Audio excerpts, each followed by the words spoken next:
Hey everybody, welcome to Home Recording Made Easy and Mix Tip Tuesday, where every Tuesday I show you a new mixing tip to help you make more professional sounding mixes in your home studio. Before we get to this week's tip, if you're new here, please consider subscribing. Make sure you hit that notification bell and also stick around till the end of the video, because at the end of the video I have something I want to give you absolutely free that's really going to help you with your mixing training, so be sure to stick around.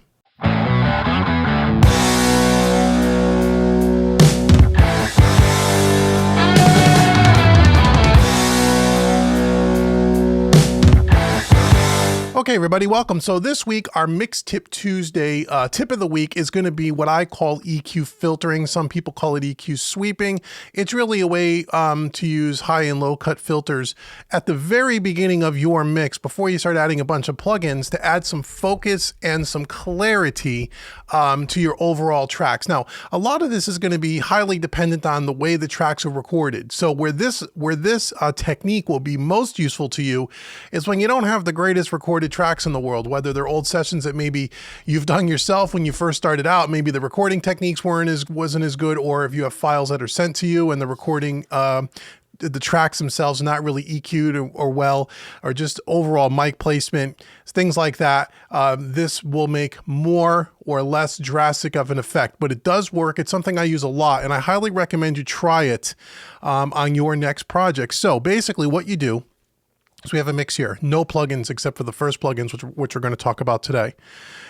Last week we talked about phase alignment, and we also talked about the week before that a static mix. So kind of once you get your static mix going, once you've kind of done all that stuff and now you're ready to start mixing, quote unquote, the first thing I like to do and what I highly recommend is we use an EQ on every single track. And you can use any EQ, stock EQ, really doesn't matter. But I'm going to use, in this case, the FabFilter Pro Q, because there's a couple of features in this EQ that I like that'll be able to allow you to hear what we're kind of taking out. And the basic concept is this. We want to go through every track, listen to them in solo, and we want to employ some high cut, low cut, and high cut filters to get rid of the low rumble on the tracks where appropriate, as well as, and that's pretty common. A lot of people know use a low cut filter, But what a lot of people don't talk about is a high cut filter, where you may have tracks like overhead cymbals where they're really splashy, where you get a lot of that, right? The real high harshness in a mix in some of the tracks. And on every track, go through and use low cut and high cut filters to bring focus into the tracks. So the overall effect on one track, it's not going to make as much of a difference, but the accumulative effect across an entire mix could make a huge difference depending on the way the tracks are recorded, as I said a second ago. So now I've already done this on all these tracks quickly. So I want to just show you, before we get into exactly how do I do this, I want you to listen to the before and after. Okay, now it's going to be subtle. Now, if you're listening to this on earbuds or some, iPhone, something like that, cheap speakers, you're not really going to hear the difference. Where you're really going to hear the difference, on a good set of headphones, possibly a good set of studio monitors. And again, this is a subtle effect. So what I'm going to do is I'm going to play back this piece of music. Okay, we have drums, bass, acoustic guitars, electric guitars, a B3, and some pianos and a Wurlitzer. So we got a lot of different instrumentation going on here. And this EQ is across all the tracks as the first plugin. I'm going to turn them all on and off so you can hear the difference. What you should be listening for, especially, is the low end, the rumble in the low end, and then also listen to the highs and just hear how the track sounds more focused in a subtle way. Okay, here we go. So let's listen to it with the EQ, and then I'm going to pull it out halfway through so you can hear, when you take it away, what the tracks sound like. So here we go.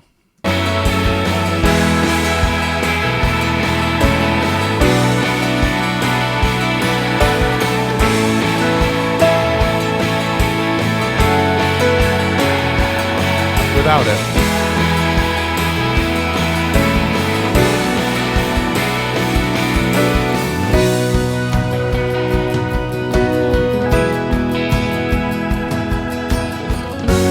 With it.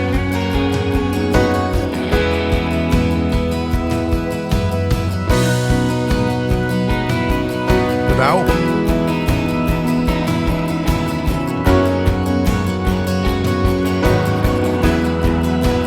With it. Okay, so hopefully what you could hear there is in a very subtle way, especially in the low end, you can hear some of that low end rumble kind of disappear when I bring the EQ in from putting all those low cut filters on. You also hear it not be so thin on top. It tends to get rid of some of that really high harshness to the mix. Again, in a very subtle way. And again, mix, this is a static mix. So let me show you quickly how we kind of do this on a track by track basis. So for example, here is one of our electric guitars here that's kind of playing in this section here. So we're going to open up this EQ. We'll solo this up.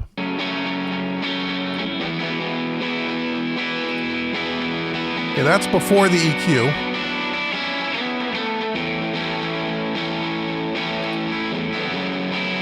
After. Okay, so you hear how the rumble kind of goes away. So let me show you what I mean. So the first thing I do is I just put an EQ on, and what I like about the Fab filter, although you can use a stock EQ where you have the display in the backgrounds, but we have these little headphones where you can solo up the frequency so I could hear exactly what I'm cutting out.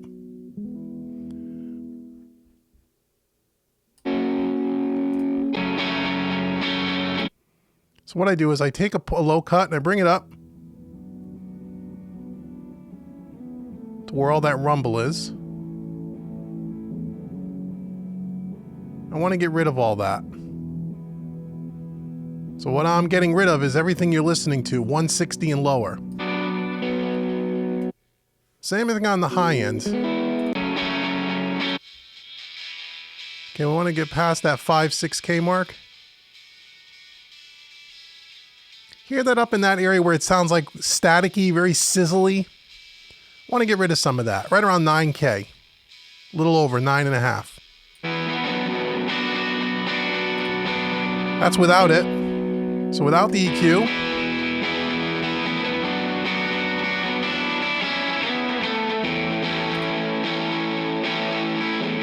with it. So now you can already see just by the frequency, the graphic display in this EQ, that when this was recorded, they put a low cut filter on it. They did a pretty good job recording this. This is a track where, or a song where the tracks were recorded pretty well. So this is going to have a little bit more of a subtle effect. But you could even see that even though they did do a roll off on the way in, we rolled it off even higher to get rid of all that noise in the bottom, right? So think about that when you do that across, in this case, what is it? 27, 28 tracks, right? So that's just one example. You could do the same thing on, let's say we have some acoustic guitars here as well. Let's see what we got here. I'll turn this up so you can hear it better.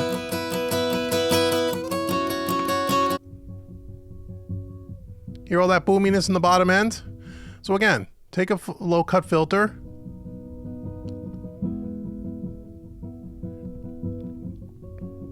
Get rid of all the boominess.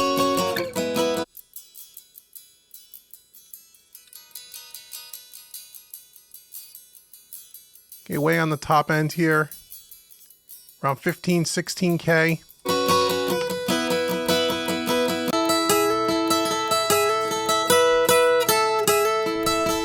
That's before. After. Okay, so it really cleans up the low ends, more so than the high end on this one. Okay, so where you will probably hear the most noticeable differences in the low ends. But again, I like to do the highs as well, because depending on the tracks, you could have a lot of harshness at the top. Okay, that's an acoustic guitar track. You could even do it on bass. You know, and again, some tracks are going to be more subtle than others. Some tracks you're not going to need much, but like here, you know, at 30, 40 hertz. Wait till he starts playing again.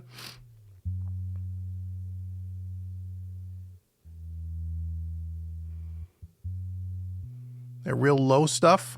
And even up here, we can get rid of, don't want to get rid of the fingers. And there we go, around 3K. So it's going to be subtle here. Before.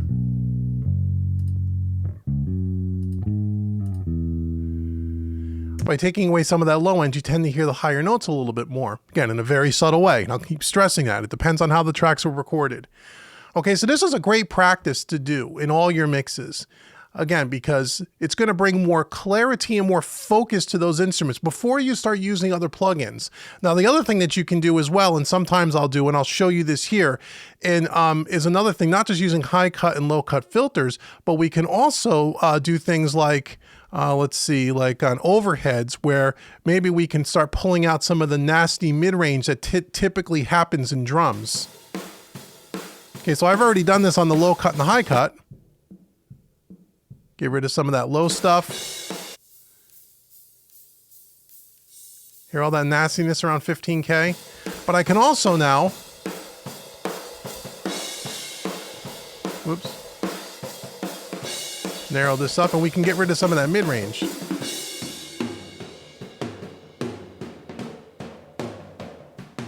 Oops. Right, that 500 hertz, right around there, 520. That typically drums will have. Take out a few dB. Broaden the Q a little bit.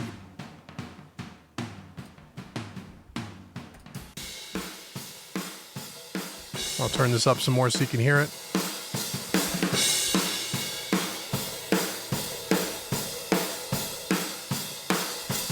So you hear that nasal, that mid-range boxiness or that woofiness sound goes away.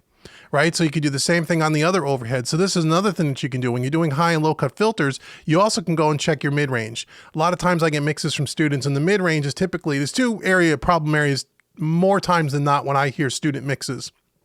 Is the low end is way too boomy, too muddy, and the mid-range is way too much mid-range buildup. And I talk a lot about this in other tutorials over at Home Recording Made Easy as well as mixingmadeeasy.net, but this will help you solve that problem by getting rid of the low end on the low cuts with the low cuts, and then also getting rid of the mid-range nastiness.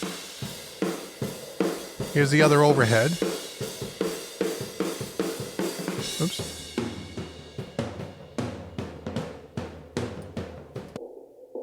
All that at 475 on this particular mic, right?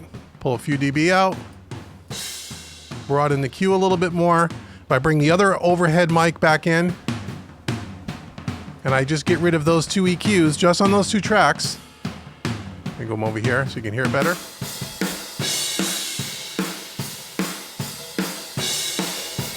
That's before.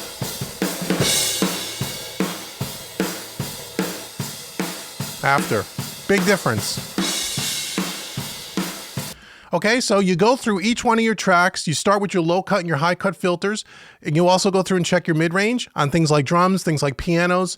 Go through, make those cuts, get rid of all those nasty frequencies, a lot of the low-end rubble, a lot of the high-end sizzle that's going to be problematic, and the accumulative effect across all of your tracks will help bring focus to those instruments and will start you off with a much better foundation. So when you start adding then, compression and saturation and some other things, you're not going to enhance those problematic frequencies that you're going to ultimately have to take out later. So I hope this tip was helpful, and I hope you found it helpful. Try it on your next mix. And again, you can use a stock EQ, but the Fab Filter is great because again, you got the little headphones where you can solo up and you can really hear what you're taking out, as opposed to not being able to, you can really isolate those frequencies and you can really listen to the nastiness that you're trying to take out. So this is a great plugin. You got to check it out. Go to Fab Filter.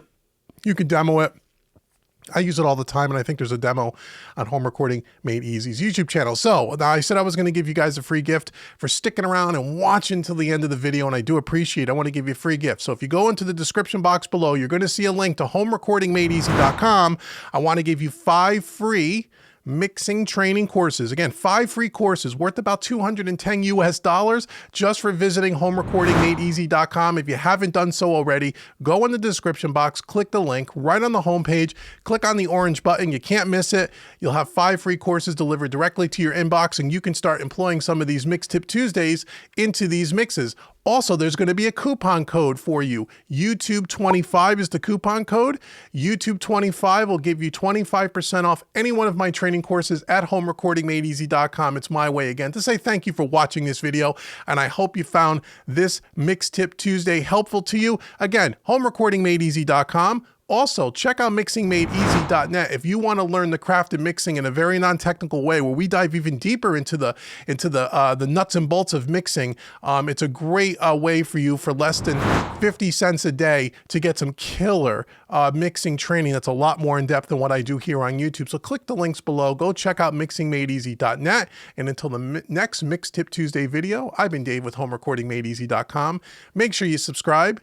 Make sure you hit that notification bell. Make sure you share this video, and also leave in the comments below what other mix tips do you have that you could share with everybody here. I'm going to be doing these every single week, but I'd love to hear some of your tips around EQ and EQ filtering, and maybe other mix tips that you use to help you solidify your mix. Put that in the comments below, and I will see you all next week. Take care.